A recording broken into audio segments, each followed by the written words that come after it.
Hello and welcome to Transmission.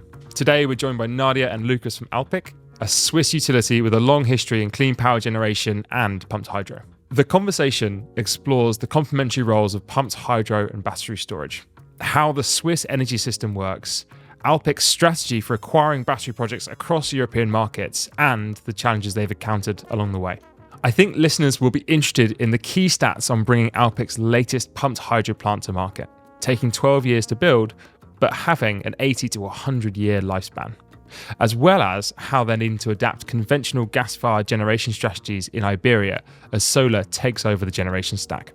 So, can Europe's current market rules actually support the massive scale of storage anticipated in the energy transition? Let's jump in.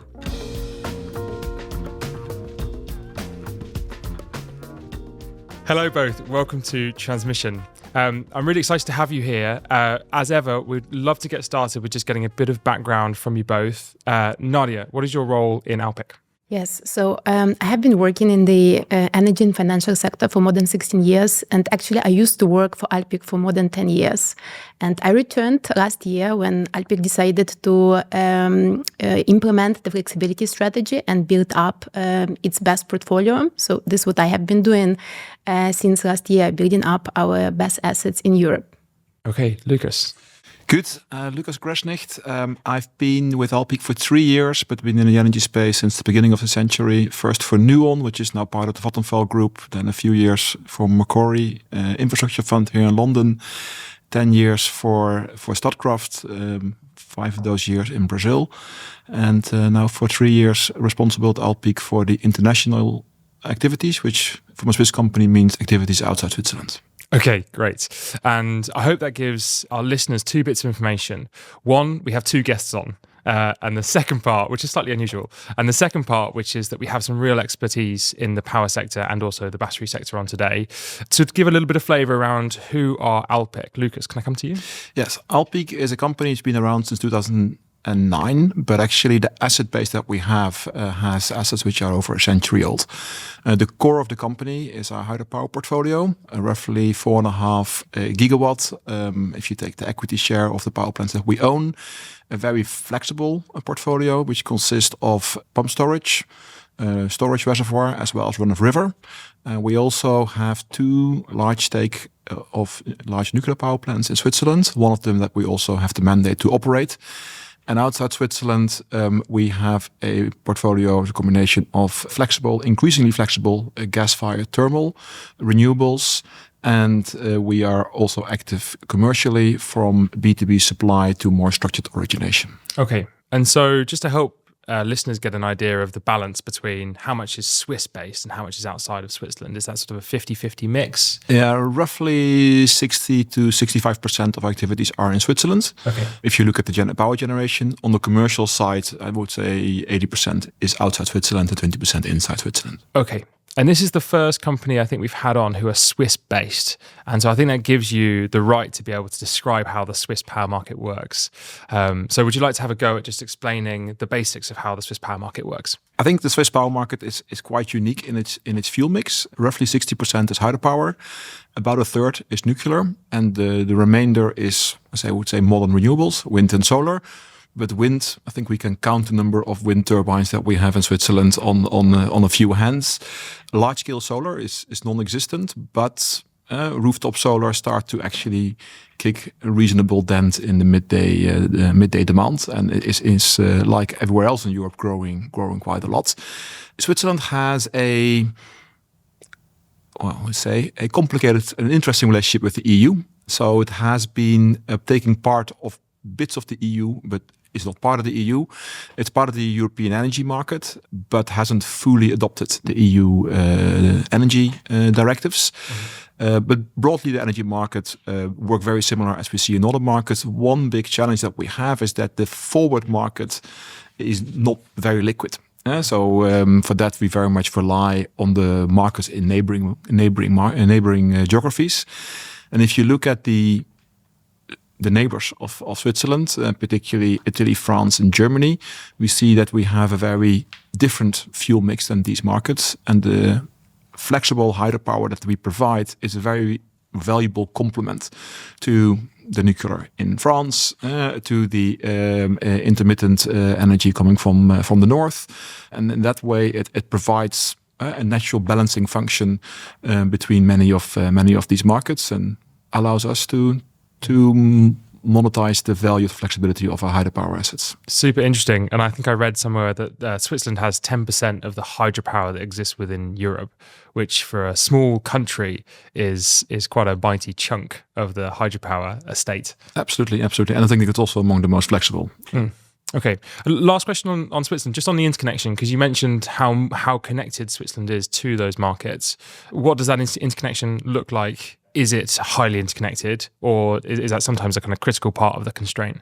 It is highly interconnected, and actually our neighboring markets rely on our flexibility, and we also rely on our neighboring markets. We see that particularly in the winter, Switzerland would struggle to survive without its neighbors, and there's a high dependence, and I wouldn't be able to quote exactly the amount of gigawatt interconnection that we have, but it's highly interconnected. Okay, and Lukas, then coming to you with the first question. So, as a hydro major, how do you think about the opportunity and challenge within storage?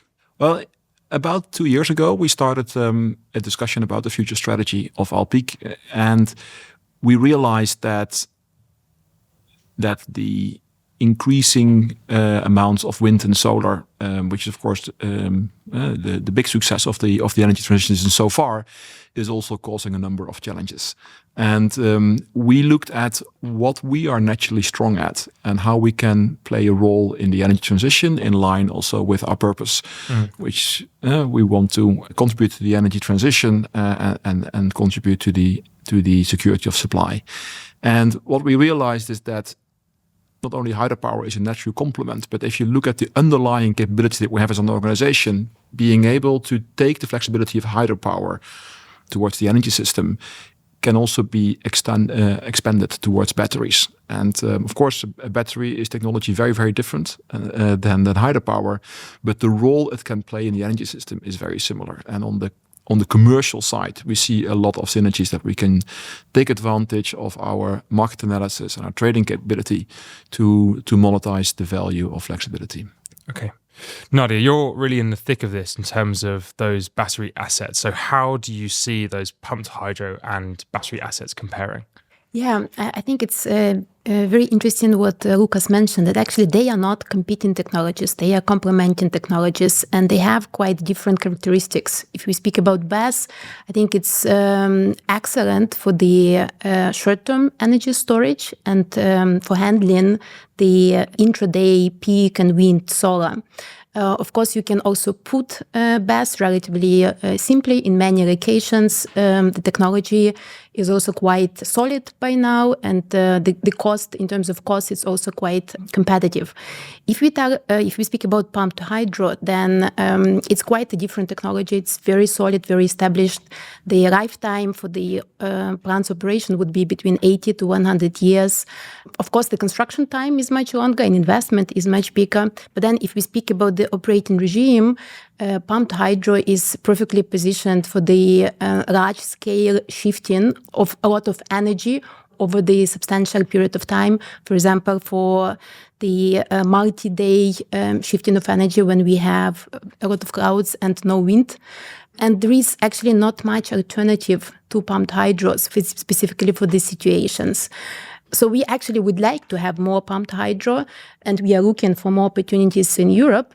The problem is that pumped hydro is geographically constrained. You cannot put it anywhere, and actually the best locations are already very often used. And when we speak about the future, when we talk that we need maybe about 200 gigawatt additional flexibility assets in Europe until 2030, then it's evident that it cannot come from pumped hydro, and here most probably BESS would play a substantial role. Yeah, I think we have numbers for GB of kind of talking like 40 to 50 gigawatts of battery build out for a market that is a demand of currently around 40 gigawatts-ish. So I think that number around 200 gigawatts, where most of that might be coming from battery storage, is definitely sounds in a similar ballpark. And in terms of where Alpiq sees that flexibility coming from, are you looking much more at storage projects in terms of battery storage projects, or is there sort of a balance between battery storage and pumped hydro projects? I think it's quite balanced. So we have both targets to have both pumped hydro and BESS. The difference maybe is more that for BESS, we can look at smaller projects, also, distribute the risks much better between different countries. While for hydro, normally, as I mentioned, they are quite expensive, they are big, so you would not have too many targets distributed between different countries. Okay. And obviously you're involved in many pumped hydro projects to date. So would you consider retrofitting BESS onto some pumped hydro sites? I think in general, using existing grid connections makes a lot of sense. We're actually building a combination of BESS and gas engines next to one of our thermal assets in Hungary, because we then see that we can provide AFFR that we cannot provide with our current CCGT. So I think the combination of these technologies would make sense. I think the combination of hydropower and BESS is not particularly more logic than any other combination. I think there are more logical combinations to combine, but I think the reuse of existing infrastructure is very helpful. Maybe just to start to comment about, you mentioned we are involved in a lot of hydropower projects. We would love to. We own and operate many, but actually the last pump storage project that we opened took 12 years to construct. We opened it in 2022, 900 megawatt, 22 hours, more than 2 billion investments. So regretfully, we not have many of those opportunities around. But of course, that experience allows us to get a seat on the table in many projects that we are discussing. And hopefully one of those will materialize and we would start a similar project like that somewhere across Europe. And you mentioned that started life in 2022. It is, yeah. Is that correct? Okay. And just to understand the timeframes around that. So we last built pumped hydro in GB in 1980, so a long time ago now, and we are now planning to build pumped hydro. So it's kind of back on the roadmap.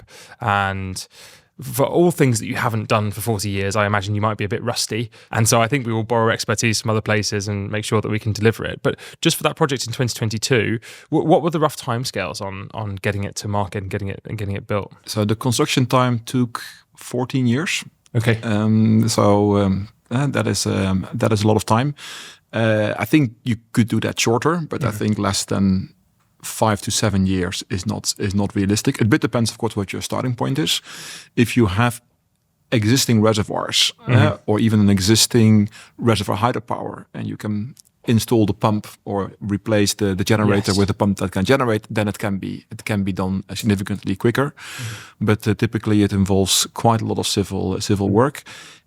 But actually, the more challenging part is getting it to a ready-to-build status. Because these projects, of course, depending on your preferences, I think they look amazing, but not everybody has that view. Yes. We see a lot of resistance against our ambition to build additional storage capacity in Switzerland, and we're working very closely with local communities to show the benefits. And the benefits are not only in more stored energy, but also in controlling floods. Because one of the challenges that we see with climate change, and we saw it in Switzerland last year, is severe flooding.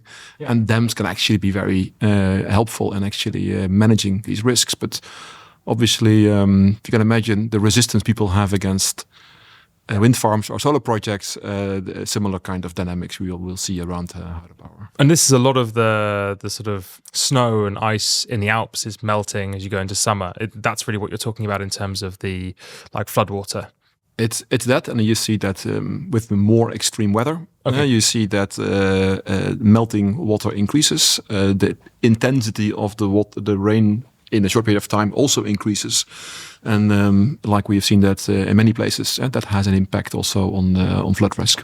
And I think that 14-year number is also quite interesting. If your project is an 80 or 100-year asset, then 14 years doesn't feel very long to actually get that constructed. I think we have in GB, we also have some assets that have now run for 100 years. And obviously each component has been amended and swapped out, but we have had some pumped hydro sites that have run for 100 years, which is kind of a crazy statistic.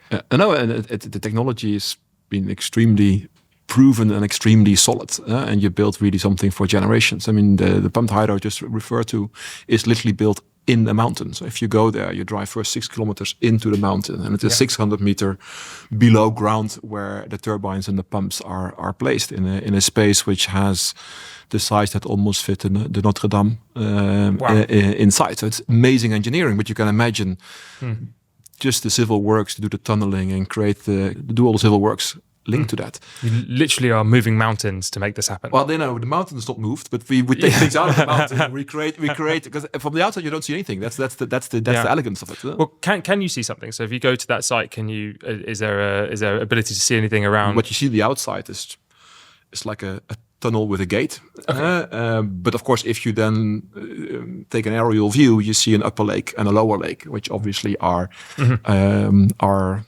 more visible. But the actual power plant is actually completely hidden in the mountain. Okay. We could talk about pumped hydro for a long time, but let's go outside of pumped hydro and Switzerland. Lukas, how do you think about those other markets outside of Switzerland? What's attractive in other markets where you're looking to apply some of your knowledge around pumped hydro flexible assets? Well, I think what we see that the energy transition has been in some elements extremely successful. And at the same time, it also causes a number of challenges. And I think in most markets where we operate, we see that solar has been so successful that it starts to create challenges in the shoulder hours. So what is very clear for us, if you look at the system perspective, that more flexible storage generation is needed to be able to integrate more renewables. And whether you look at Finland, where I was earlier this week, or whether you look at Italy or Spain or France, these challenges are increasingly visible, and you can see them, of course, on a daily basis in how that's reflected in the power prices, where you see zero prices, or in some markets strongly negative prices when the sun shines, and very steep prices when the demand is significant in the morning and the evening. And that, of course, provides the ideal opportunity for storage. In addition, we see that also the grid services market, so the products that the grid operator procures to make sure that the grid is stable, are increasingly needed. And pump storage and batteries are ideally suited to provide these services well. Which markets are more attractive than others? I mean, the crystal ball of market price forecasting is a hobby. It's a discussion point of everybody in the energy sector all the time. Yeah. And I think the only thing that we know for sure is that we're all wrong. We don't know whether we are too low, whether we're too high, but we've been with almost 25 years in the energy sector. We have seen so many things we didn't see coming that we should not kid ourselves that we will get it right this time.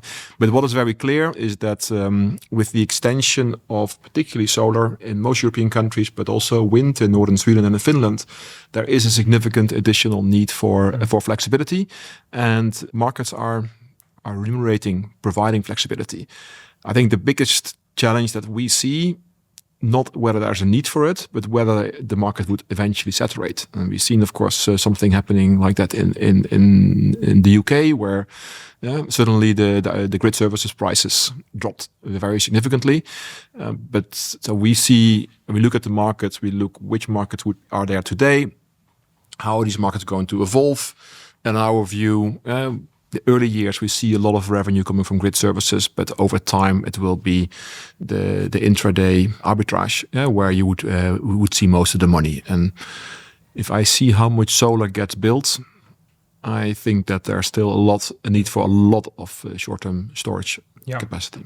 So it's a really good kind of leading indicators for you is around solar capture rates. For some regions in Europe, we're seeing capture rates for solar around about 50%. So it's fallen really quickly.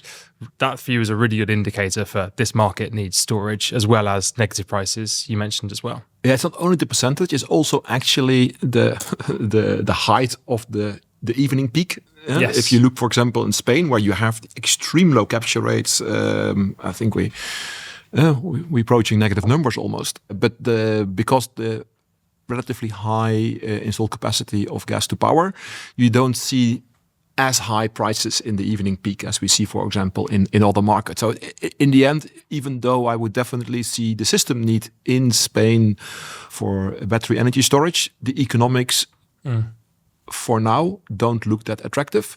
Those gas units have got to be getting hammered in terms of run hours. You know, you build that gas unit, you take a decision, you say, well, I'm hoping to run for sort of 30%, 40% of the year.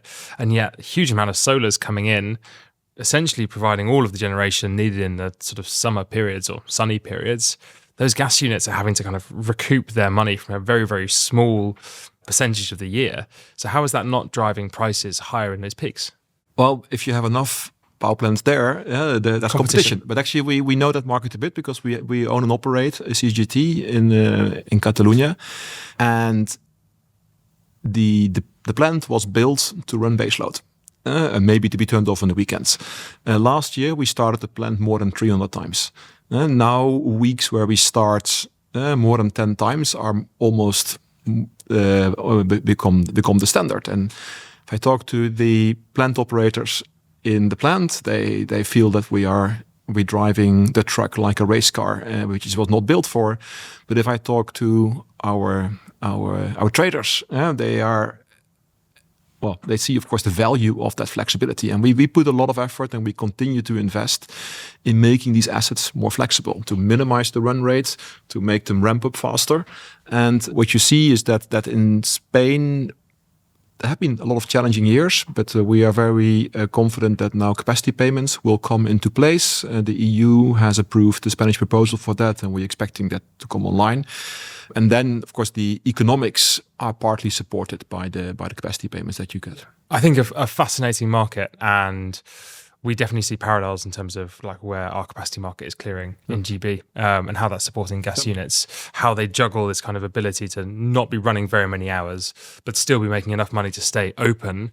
And maybe I'll add one more thing, which is essentially as those gas units get to end of life, they need a major retrofit. Well, actually, how do you, as a government or a system operator, how do you encourage those gas units to stay around for another 15 years? Because you might need them for those sort of winter periods. I think it's a real challenge. It's probably one of the most interesting parts to think of how you plan power systems for the next 10, 15 years. But you end up with actually in my view, a different type of gas to power technology. As I just earlier mentioned, we're building now a extension next to our Hungarian CCGT, which is a combination of gas engines and batteries. Very old technology and very new technology. And they have the advantage that they can ramp up really, really fast. Due to the battery, we don't have to run them when they are not needed. Because if you want to provide flexibility with conventional gas power plants, you have to run them to be able to modulate. And I think you would see more of these kind of peaker capacity and really focus on a system that can actually run for these hours when needed. But also, and that's of course why there is still a role for gas to power also for quite some time, when there are periods with no wind and no solar, as the Germans would like to say, Dunkelflaute. Mm-hmm. We need to be able to run something for multiple days. And yes, batteries and also our pump storage will struggle to bridge these gaps. So there is indeed a role, and then I think the question is, how do we decarbonize the last bit? Will then be a large challenge, or do we maybe accept not 100%? Yeah. Okay. I think that is a really interesting topic. Let's say, Lukas, that gives us a really clear steer on the strategy and the thinking behind how Alpiq is considering European power. Mm-hmm. Nadiya, in terms of then executing the desire to get more batteries into the fleet, is this something that you think about as in terms of organic growth, so developing some of these battery projects from early stage sites, or is this something where you'd look and you'd say, actually, there's a gigawatt of battery assets in this region, or there's 200 megawatts of battery assets in this region, very happy to come and buy these assets that are already operational? Yeah, that was the decision that we had to take in the beginning of the last year. And for Alpiq, it was clear that with all our historical experience with trading flexibility, we want to be the long-term owner, operator, and optimizer of BESS assets. We also want to have central capability to procure EPC for all our assets across Europe to achieve economies of scale and better terms. But developing BESS projects is not our core competence. We might still consider it for example, in Switzerland, in our home market, because we have quite many assets where it might make sense. But if we look at Europe, it was more or less clear that we would like to acquire projects. And this gives us the opportunity to save a lot of time to bring the assets to the market, so between 2 to 3 years. And also we could actually handpick the projects that we prefer for different reasons.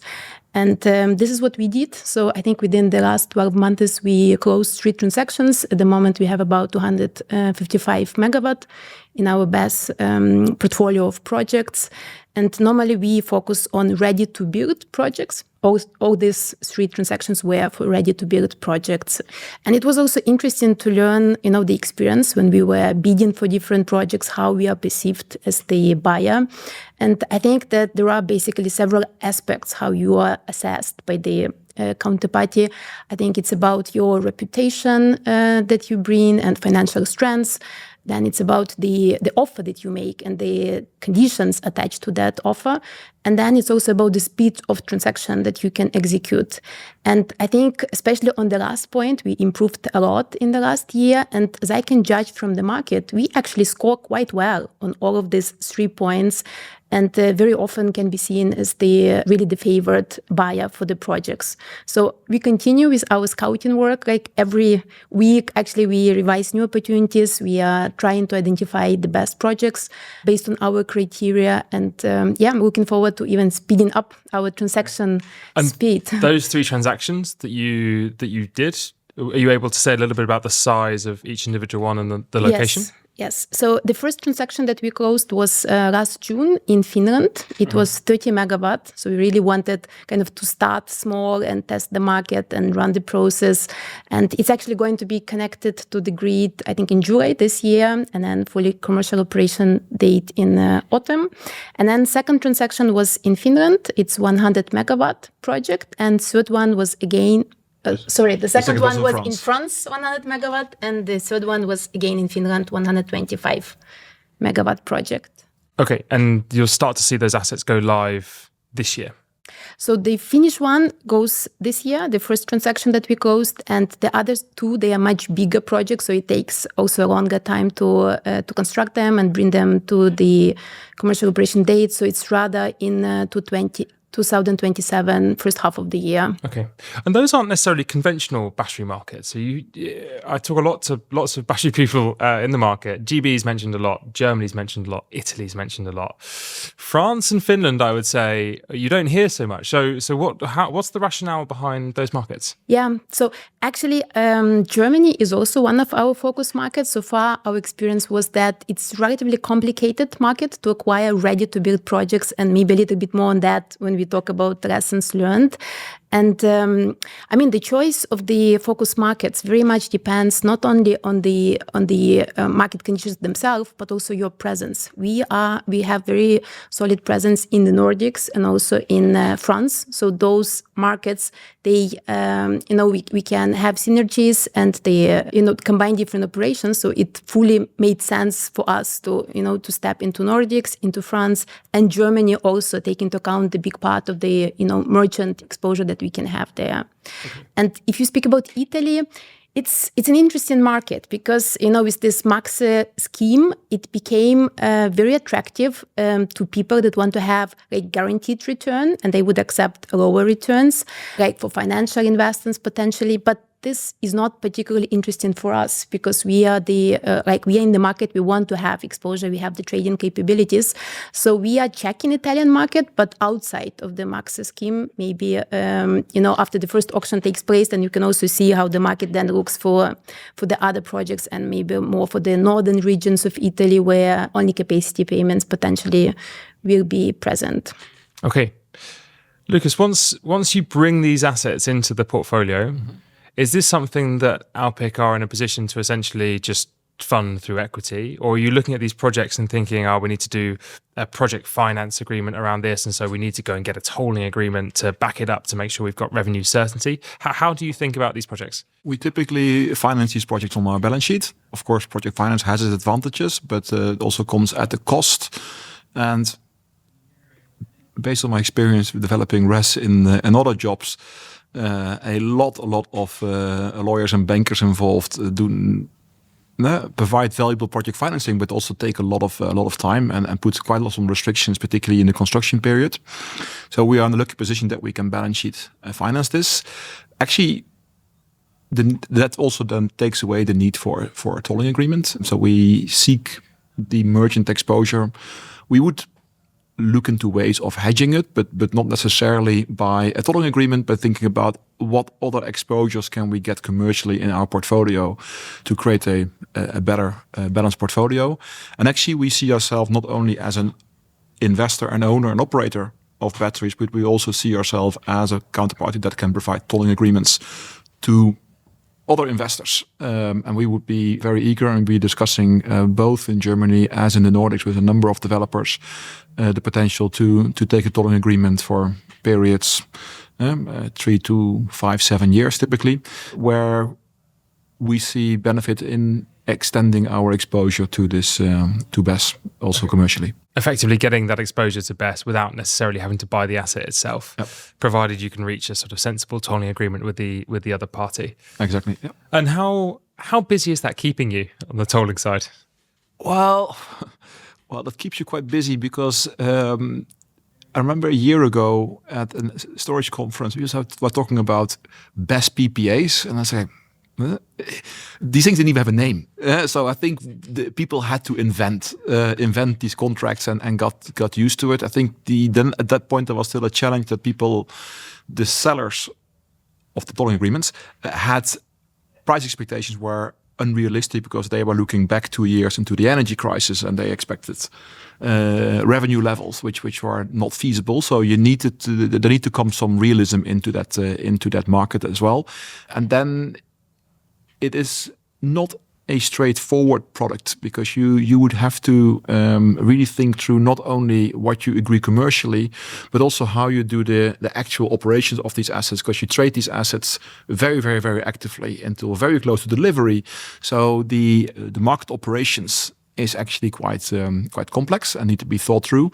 And that's why we also initially say, well, let's focus on the markets where, from an asset perspective, we decided to focus on, which is the Nordics, France, and Germany, and seek to expand that to Italy and Switzerland with time as well. And why? Well, because that's where the market where we think the revenue in the next 3 to 5 years is most attractive. Yeah, it's super interesting. I suppose within that tolling agreement, you've both got the kind of merchant element, which is that really near-term optimization.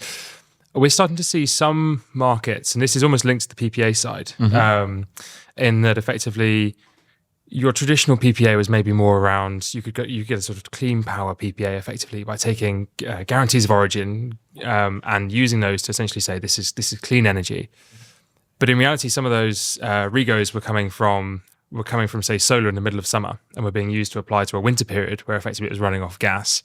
Now, for someone coming with a Swiss mindset, this would all be quite odd because essentially when you've got nuclear and loads of pumped hydro, everything's quite clean, and so 24/7 clean PPAs is quite easy to do, or are quite easy to do.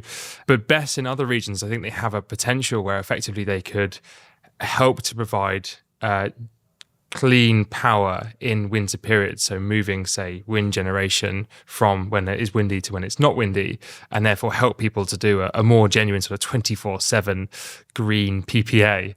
Do you think about that at all? Or we do, particularly, of course, with the obligations that there are around green hydrogen.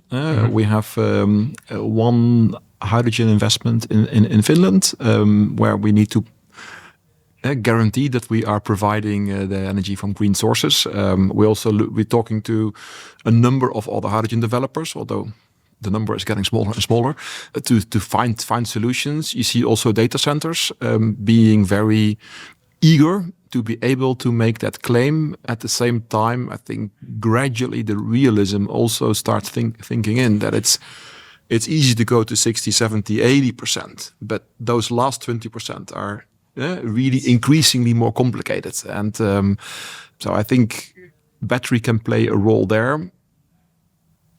But the question is, do you want to make sure that one contract gets completely clean, or that you get the system all over cleaner? And I think what my personal view is, and that's also the reason, and Alpiq's view is, that's also the reason why we continue to keep an open mind about a flexible thermal generation with gas, is that we need to look at the system, the overall system carbon footprint. Yeah. And then there is a role to play.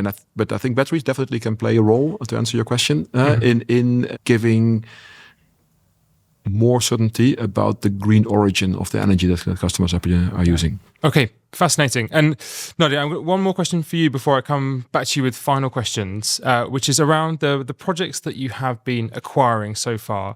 What would you say the lessons learned are on those projects? Yeah, it's a difficult question because there are in Europe many geographies, different regulations, different markets.